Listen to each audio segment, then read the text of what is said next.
Welcome back to Reviews with Elaine, because I have opinions, and today's opinions will be about Emilie and the Hollow Earth by Martha Wells. So, even your absolute favorite authors are going to have books that are just not the right books for you, that don't hit quite right, that have some flaws, and that just aren't quite as good. And honestly, I think I found the one that is my least favorite Martha Wells. So Emilie in the Hollow World is about a teenage girl named Emilie. She has run away from home because her uncle is super controlling because he doesn't trust her and is constantly treating her like she might any day disappear to do something disreputable. Now she's trying to get to Silk Harbor. Her cousin has a school there, and Emilie is hoping that she'll be able to get work helping out as either a teacher or a tutor, and therefore build a respectable life on her own. But first, she has to get there. She doesn't quite have enough money to buy passage on the ferry, so she decides to stow away. And stowing away almost immediately goes wrong, and she finds herself on a very odd ship. This ship is preparing for an expedition into the center of the world. Philosophers have long predicted that this world is hollow, and that there's another world inside, and that the ether currents that power the airships and that allow the philosophers to do magic, either the ether currents travel through the hollow world, or they come from the hollow world, or they're somehow related to the hollow world. We know the currents go down there, and if they build a special kind of ship, they might be able to travel those currents down into the hollow world.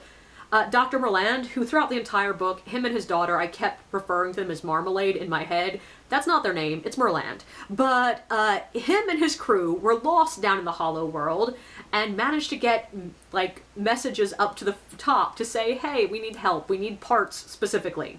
And the ship that Emilie has found herself on is heading down there to deliver the parts and to do some exploration.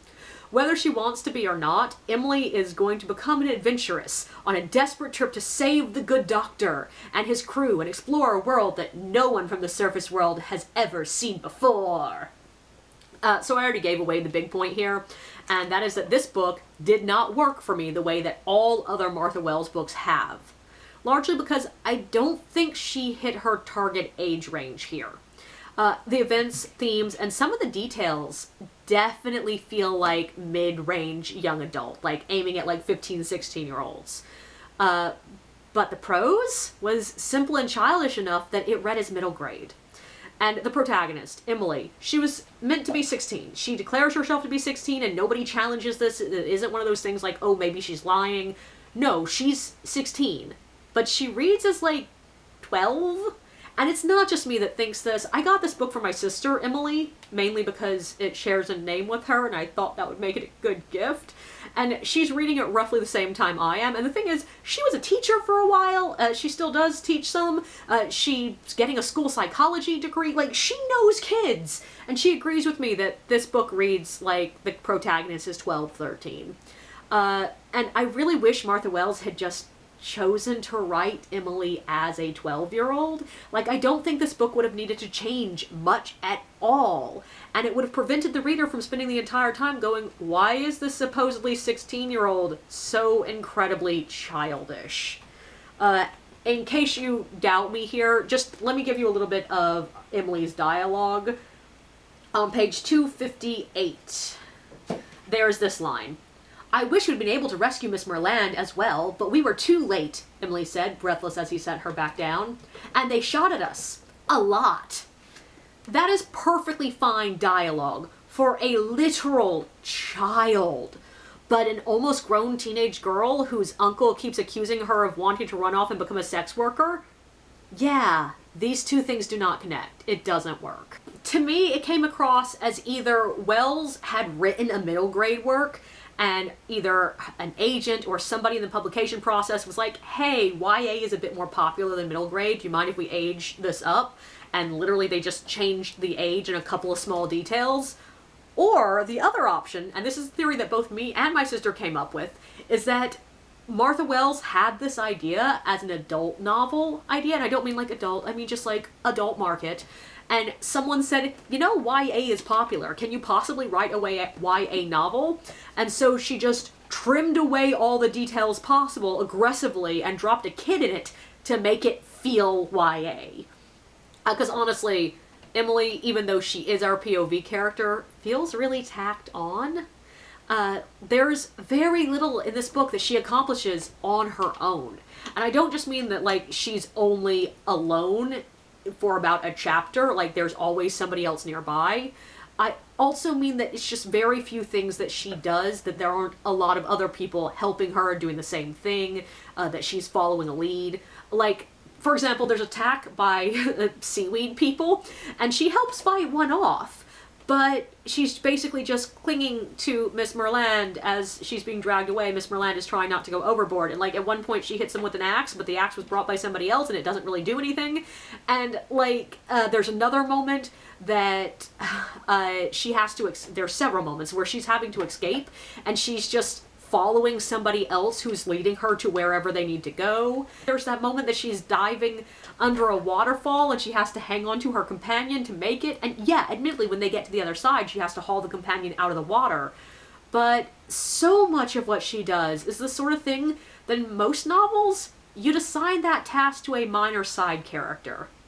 And she really gets two big heroic moments throughout the entire book, and both of them involve her climbing something to let other people out of cells. And as soon as she lets them out, they immediately take charge and she steps back to just do whatever they tell her to, or possibly to run off and try something on her own, but usually it's running between two different groups who are telling her what to do. And she doesn't choose to be on this expedition. She follows everyone else around throughout most of the book, and in the end even, she has to be rescued by someone else. It felt like the book was originally conceived as an ensemble story where Miss Merland, Ronnie, and Kinnar are the protagonists, and if Emilie is even there, she is like the mascot of the group. Or maybe, when Wells decided to make this into a YA, she invented Emilie out of whole cloth to add in something YA. And yet, strangely, very few of the side characters get any kind of development whatsoever. Like, Miss Merland is the no-nonsense adventuress. Kinnar is the stoic but kind older man. Ronnie is the badass captain. Lord Ingle is the pretentious asshole who turns out to be actually a good person. Dr. Merland is the competent older scholar adventurer. Daniel is the annoying young guy who's going to turn out to be the love interest. These are all pretty much one-note characters. And that flatness of character did actually do something very particularly correct for this book. So this book is very clearly inspired by Jules Verne and the other adventure novels from around that time, and it reads so much like reading one of those old school, vaguely sci-fi adventure books.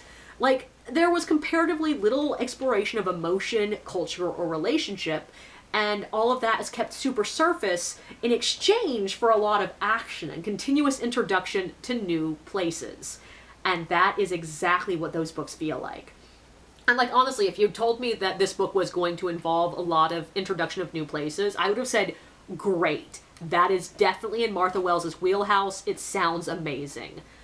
But while one of my favorite things about her writing is her world building, and specifically, I love the creative physical environments that she describes, but what I like about them are the implications of culture and history built into them. Wells's books tend to be littered with cities built on top of ruins, ancient texts that no one can read anymore, places that are covered in colorful, symbolic murals. There always feels like there is a millennia of history behind even the places that we just briefly pass through. And here, yeah, there's a hint of that, but only on the most surface level. None of it is explored. We get a half-flooded city, but mostly it's described as, like, here's the general layout, and there's a few gardens, and there's, like, this one mural. And, like, this is not the level of the Roxur and colony trees. This is just a pretty backdrop. And we learn pretty much nothing about the Mer people's culture. They are just there. And what more, they are human enough that Emilie is able to interpret their, at least vaguely interpret their feelings and what's going on from their expression. And, like, the Catharthi are the... Karathi? The Karathi? The Karathi are the only other peoples that we meet here, and they are even more human-seeming. Emilie specifically thinks about how much more human they are. And, like, yeah, they have black scales and fur, but otherwise, Kinnar acts pretty much exactly like anyone else on the voyage. And this all felt like a missed opportunity. It felt very not Martha Wells, and it felt like we were only seeing the absolute surface of this world. Now the thing is, that surface level description of the world and peoples, yeah, that is a large portion of what made this book feel so Jules Verne-ish. And, like, there's a reason that Jules Verne's books are considered classics, but I haven't particularly liked any of his books that I've read. To me, they read sort of like the bad abridged version of classics that you get in middle school. Like, when I read his books, I honestly thought I'd gotten abridged versions until I went back and checked. And yeah, this book feels an awful lot like that. Also, I'm not entirely sure about the directionality of what's going on between the Hollow World and the surface world. Like, they came up from the ocean floor when they were entering the Hollow World, but they also went up to get back to the surface? And, like, the inner sun is up, so logically the exit would be down, and, like, I don't understand how the airship and the, basically, submersible went the same direction. I just don't understand what direction everything is. And that's a stupid little thing to obsess over, but the fact that I don't understand is very much unlike a Martha Wells book. Like, for example, the last book of hers I read, City of Bones, also features a portal to another world with inverted directions. But I understood exactly how the M.C. Escher-esque physics worked in that world. I didn't in this one. And I did think that the betrayals in this book work pretty well. Like, I like both the way they fit into the narrative. They made sense in the narrative, and it made sense that Emilie is the one that happened upon them, and it made sense when people were suspicious and when people weren't suspicious. Like, I was never going, oh my god, how have you not noticed that this is bad? But also, they were pretty damn predictable. Like, I called them way too early on in the book. I also feel like the Queen's plot just needed more support. Like, I got what she was doing. It makes sense in the book. I don't get how she got the idea. Like, why did she think that the Sovereign would be useful to her? We've seen no sign that it or any of the airships or any of the, like, surface people have any weapons that are more advanced than the Hollow World's people's weapons. So why did she feel that they were going to help her? Other than that, there were a couple times that relationships developed 100% too quickly. Like, in the beginning, everyone just accepts that Emilie is there and starts treating her like the annoying younger sister immediately. No one, like, accuses her of possibly be lying. Like, there's one brief moment where they're like, oh, she's a spy, and then they're immediately like, okay, I guess not. And, like, nobody tries to lock her in a cabin, no one tells her to get out of the way, nobody, like, tells her she can't follow people around. Miss Merland takes charge of her and is just like, okay, you're sleeping in the spare bed in my room. And, like, only once do they try to tell her she can't go out on these incredibly dangerous adventures. And, like, there was no moment where anyone is like, let's try to get you off the ship before we go down to the Hollow World. And I understand it all happened really quick, but I still don't believe that no one would be like, hey, can we get this stowaway out of here? And, like, nobody treated her as anything other than a member of the crew pretty much as soon as they went underwater. And, like, Ronnie, for example, clearly notices that she is smaller than all the other humans she's met so far. And I was half expecting Wells to be setting up that cute moment that, like, she hadn't realized that Emilie was a child. And when she does realize, she gets all protective and is like, no, you can't do this. You need to go be a child. But nope. Ronnie just is like, okay, I guess I'm going to throw this child out a window and hope she doesn't die climbing down this tower. And I mean, I'm a bit tired of the normal narrative that we get in, like, every single YA middle grade book, where the protagonist has to constantly be like, I'm capable, let me help, look at all the things I've done. But it was just unbelievable that no one, except for the asshole, ever tried to say, hey, she can't do this.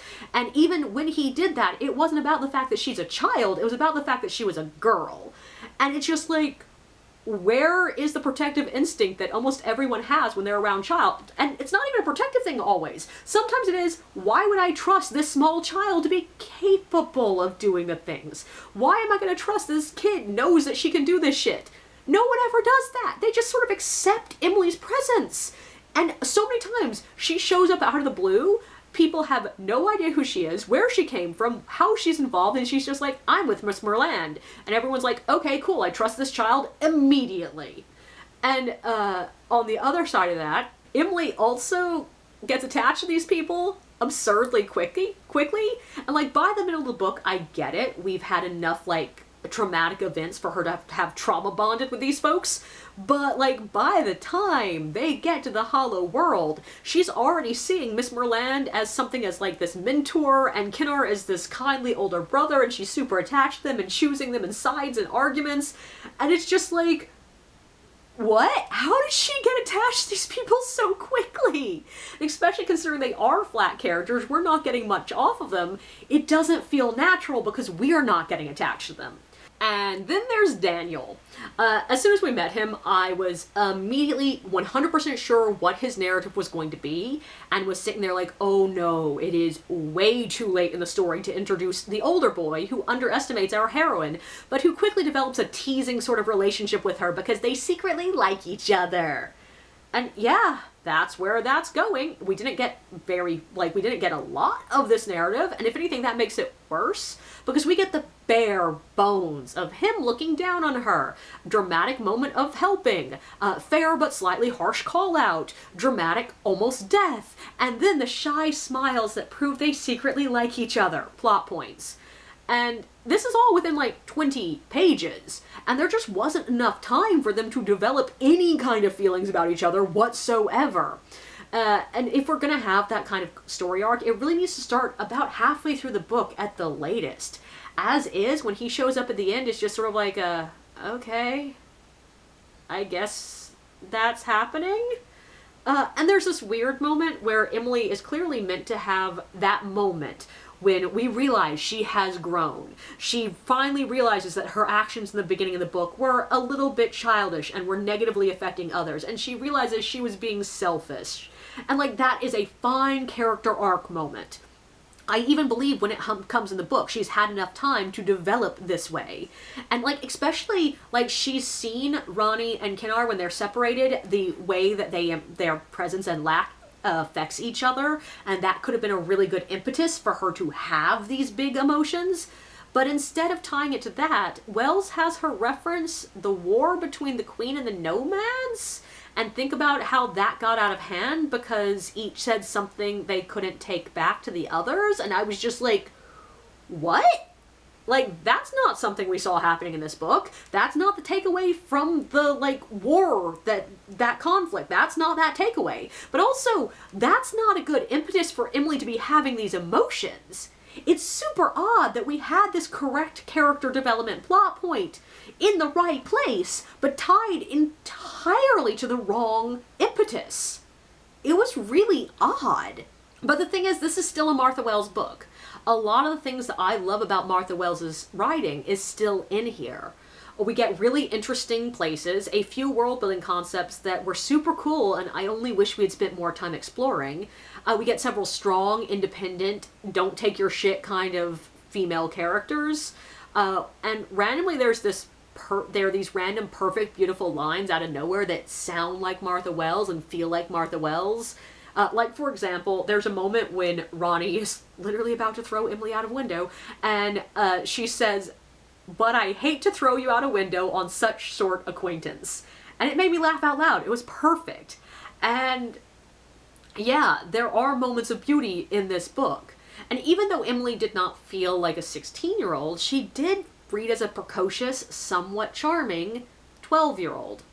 Overall, I'd say this book is not bad. I never actively was mad at it. I wasn't angry that I bought it.